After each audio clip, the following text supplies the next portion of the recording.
We're in hard times and some of us are going to need a lawyer. And if you need a lawyer, don't just react to a TV commercial.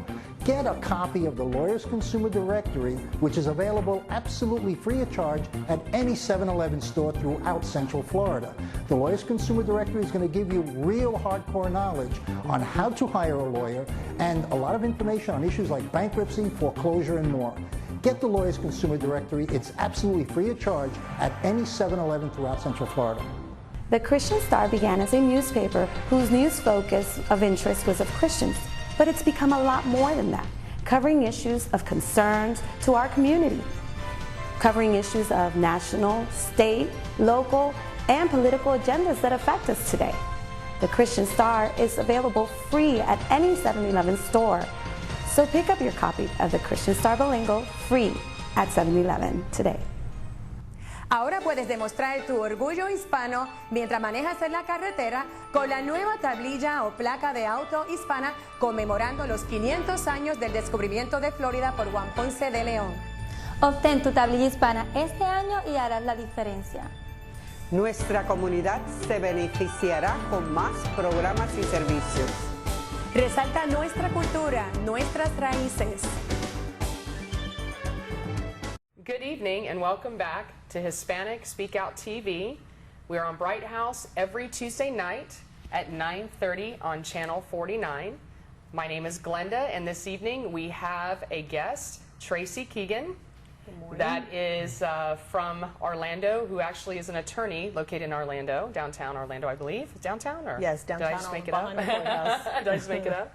And actually, Tracey specializes in criminal law, yes, but also has other forms of law that you practice. So maybe just share with the audience some of the things that you do with well, the majority of my work is criminal, but I also do divorce, paternity, child support, injunctions, domestic violence, topics that we're going to touch on this evening. Very good. And we were talking earlier in regards to some domestic violence issues and injunctions and things like that. And it literally made me think of a friend of mine who just recently went through this experience. It was a boyfriend, and this boyfriend has pretty much stalked her. He's done a lot of things in the past. Do they have children in common? No, they do not. They don't have children. It was boyfriend, girlfriend. They did not live together at all. They dated for about 1.5 years, 2 years. It's been volatile pretty much through their relationship. He's been a little bit more aggressive than obviously she was, but it got to the point that it has become to where she needed to file an injunction. She had to go to court. She had no choice. Did she file criminal charges? Well, here's what happened, and this is a question I have for you because I actually was one of her witnesses in her case because I had witnessed him in the past pushing her, and you know, and the judges do ask, I think. Did the judge allow you to testify? Well, what happened was I didn't have to testify because he incriminated himself so much in the beginning of the hearing that I didn't have to. So I pretty much spent all day there for nothing, but at least I was there to support her. What happened was he literally had roommates at his house, kind of freaked out a little bit and started to say that he was threatening people with a gun. He had a gun in the house, that he was going to use it. He threatened my friend's life, saying that he was going to kill her with this gun. Which way did he threaten her? Over the phone? He actually was telling the roommates. He was telling the roommates Correct, of his threats. Of the threats. And they felt that it was strong enough it was real to contact her and say, hey, this is what's happening. Give her a heads up. Give her a heads up. We've called the police. So they got involved. Because I think a lot of times in domestic issues, people don't get involved. Right? I mean, do you find that happening? Not unless they observe it. And usually they're not around to observe it. Right, because it is behind closed doors. The only people that usually observe it are the children, if there's any in the home. Correct, which is really unfortunate. That's another problem. Correct. So what she decided to do was obviously protect her daughter. She has a daughter that's been with her from the time that she was born, and she's a divorced mom, single mom. So she made sure to get her daughter the protection she needed and got her out of the house because he was threatening to go to her home. Okay. She had actually called the police and said, meet me there. Before her injunction?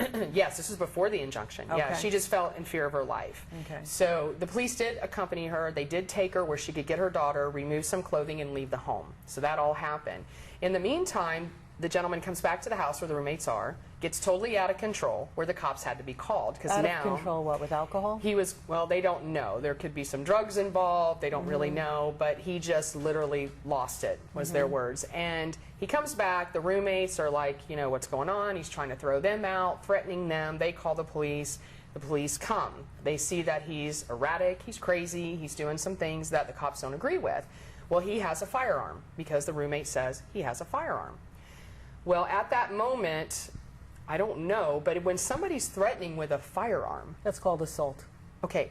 Wouldn't that firearm at that time, would the police... Actually, it's aggravated assault. Yeah. Okay. Would the police try to get that firearm? Just out of curiosity. How did they get into the home? Oh, there's a lot of issues here. How did they get into the home? Were they allowed into the home? Well, that I was not there, so I don't know. Right. Permission to get into the home, whether they had a search warrant, could they actually seize him with the firearm? Couldn't they search him for the firearm? I need to know more facts. Okay. Well, no, these are good things that you're bringing up. So because just in case there might be some certain things in place or not in place will depend on what the police officer will do at that moment. When the cops came to the residence? Correct. He was there with the roommates? Yes. Where was the firearm? It was with him, on him. On his person? Yes. Was it concealed or was it obvious? Was it in plain view? See, that's the, I don't know. Well, did he get arrested? No, they did not arrest him. They actually had his father come to the home, his father, and take the firearm with the father. The father was given the gun to the father. Okay. Did he have a permit for the gun? Yes. Oh, that's why they let him keep it. Okay. And they didn't actually see an assault with the firearm. Okay. It was based on what the roommate said, some hearsay. They could have gone forward on it. I mean, I think they wanted to, like, you know, calm down the situation. Yeah. So what happened at the hearing? Well, what happened, my friend went to Harbor House because she really felt she was in fear of her life. Harbor House was amazing, which I hear that you... I volunteer for Harbor House. I've sat on both sides of the injunctions. I've represented lots and lots of respondents in injunction hearings, and I've represented lots and lots of petitioners.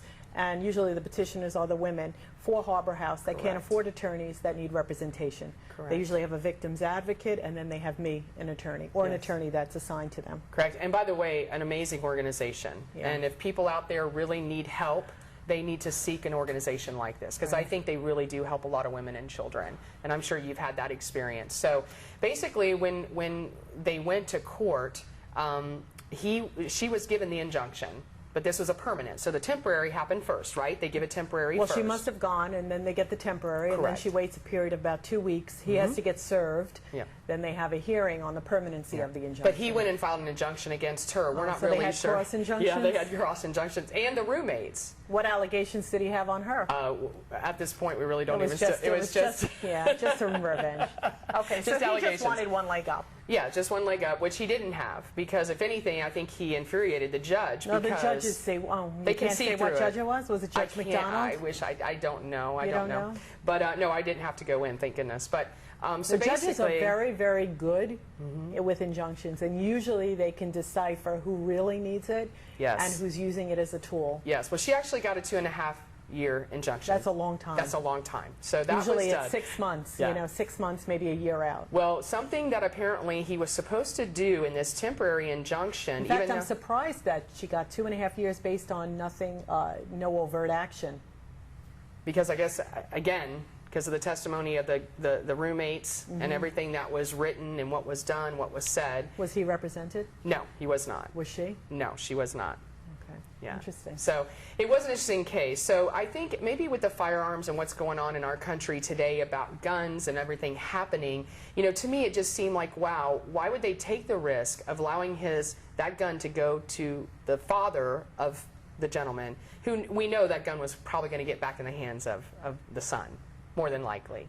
So to me, why wasn't that extra step? Well, I'm sure in the injunction the court ordered him not to own or possess any firearms. Yes. Right? So, yeah. Well, we don't know whether that's going to be a truism or not. But if he violates the injunction, which unfortunately you only know if you find out in a bad way, then obviously it's a criminal case. If you violate an injunction, it's a criminal charge. Well, for the people out there, because I know that we've done a little bit of an example of my friend, so people can understand what injunctions, temporary, these things mean. If there's a woman out there right now that's being abused, or things are happening, or fearful, like for my friend herself was, or her children, correct. What would be your recommendation for someone like that? My recommendation would be to go to the courthouse. Well, in Orange County, go to the 5th floor. In Osceola, every courthouse has an injunction room hearing. Fill out the paperwork or contact Harbor House. They'll walk you through filling out the paperwork. And you need to list specific acts in the paperwork that you're afraid of.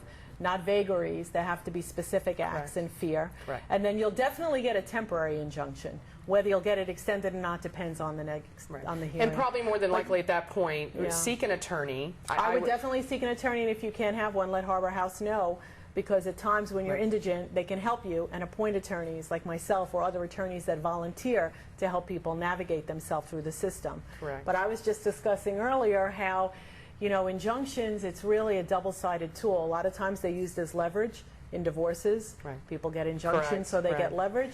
And then there's also women that are fearful. And then what kind of protection does it buy them sometimes? Well, do me a favor, Tracy. Let these people know how they can reach out to you, because I think that's very important. You have a website, OrlandoCriminalLawyerDefense.com. It's a word. It's a lot. It's Tracey Kagan at OrlandoCriminalLawyerDefense.com. Or you can call, if you'd like, my personal cell 24/7 at 407-538-8885. And I give free legal consultations, and I truly believe in helping people that need help. So if you're out there and you have questions regarding an injunction or restraining orders or anything of that nature, give me a call. Great. Thank you so much for joining us this evening. No problem. Thank you very much. Good evening, and enjoy the rest of your night. Thank you for joining Hispanic Speak Out TV.